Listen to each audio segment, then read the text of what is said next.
가계부채가 1,500조 원을 넘어서면서 우리 경제를 위협하는 경제 뇌관으로 자리 잡은 모습입니다.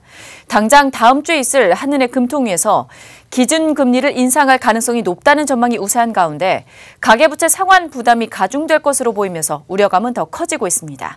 경제팀의 이순영 기자와 자세한 상황들 짚어보도록 하겠습니다. 네, 이 기자, 우리나라 가계빚이 우선은 결국 1,500조 원을 돌파를 했습니다. 네, 그렇습니다. 이 통계 작성 이래 역대 최대치입니다. 지난해 3분기 1,400조 원을 돌파한 지 1년도 안 돼서 이제 불과 1년 만에 100조 원이 불어난 것인데요. 한국은행이 발표한 3분기 가계신용에 따르면 지난 9월 말 기준 가계신용 잔액은 2분기 말보다 22조 원 증가한 1,514조 4천억 원으로 나타났습니다.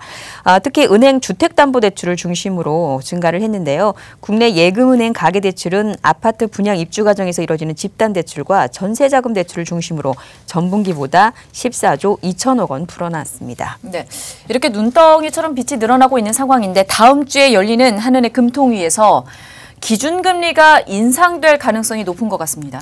네, 맞습니다. 이 한은은 지난해 11월 이후 11개월째 기준금리를 1.5%로 유지하고 있습니다. 네. 하지만 연준이 기준금리를 2에서 2.25%로 0.25%포인트 인상하면서 한미 간 기준금리 격차가 0.5%에서 0.75%포인트까지 확대가 됐는데 미 연준이 앞으로 2에서 3차례 정도 더 금리를 인상할 것이라는 그렇게 예고를 한 만큼 이달에는 국내 기준금리 역시 따라오를 가능성이 높습니다. 이주열 한은 총재는 가계부채로 인한 금융 불균형이 누적됐다면서 금리 인상 가능성에 힘을 실었고 또 지난달 금통위 이사록을 살펴보면 6명의 금통위원 중에서 4명이 금리 인상이 필요하다는 의견을 내면서 금통위 내부에서도 금리 인상을 주장하는 목소리가 더 강한 상황입니다. 그런데 기준금리를 올리게 되면요.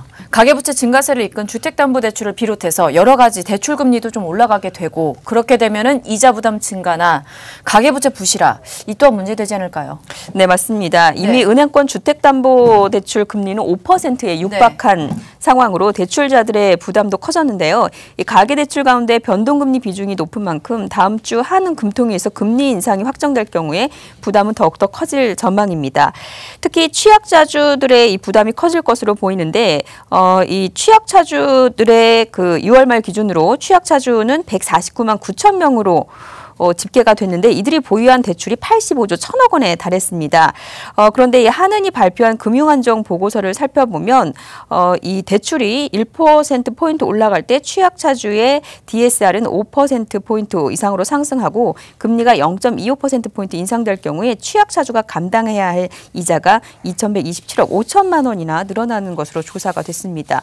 또 자영업자들 대출 역시 최근 들어 많이 늘어나면서 이들의 부담도 커질 것으로 보이는데요. 특히나 이 기존 금융권에서 대출받기 어려운 자영업자들이 금리가 더 높은 제2금융권으로 최근 들어서 더 몰리고 있는 만큼 만약 한은이 기준금리를 인상할 경우 취약차주의 부담이 더 커질 것이란 전망입니다.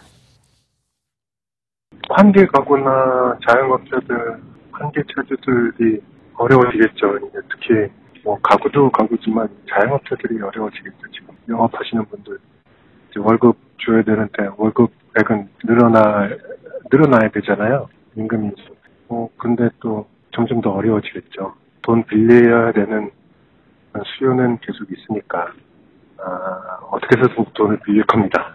이금융권으로 가든 어떻게 해서든지 간에.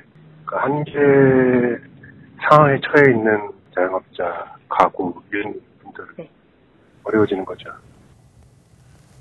하지만 이번 달에 금리를 인상해야 한다는 의견도 있었는데요. 경제가 성장하면서 부채가 증가하는 것은 자연스러운 현상이기 때문에 오히려 이 경기 부양을 위해서 시스템 리스크를 그대로 내버려두면 나중에 더 경제를 나쁘게 만드는 요인이 될 수 있는 만큼 이번 금통위에서는 이 금융 안정에 초점을 맞춰야 한다는 의견도 있었습니다.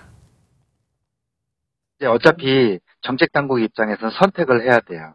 그러니까 경기를 부양할 거냐 아니면은 시스템 리스크를 억제를 할 거냐. 근데 시스템 리스크를 내버려 두면 어떤 현상이 발생하냐면은 나중에는 그걸로 인해서 오히려 성장을 제약하는 요인이 발생을 해요.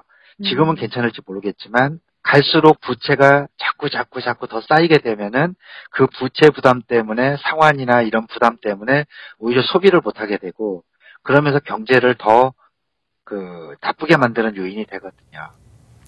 네, 다음 주 금통위 결과의 귀추가 주목될 것 같습니다. 지금까지 이순영 기자와 함께했습니다.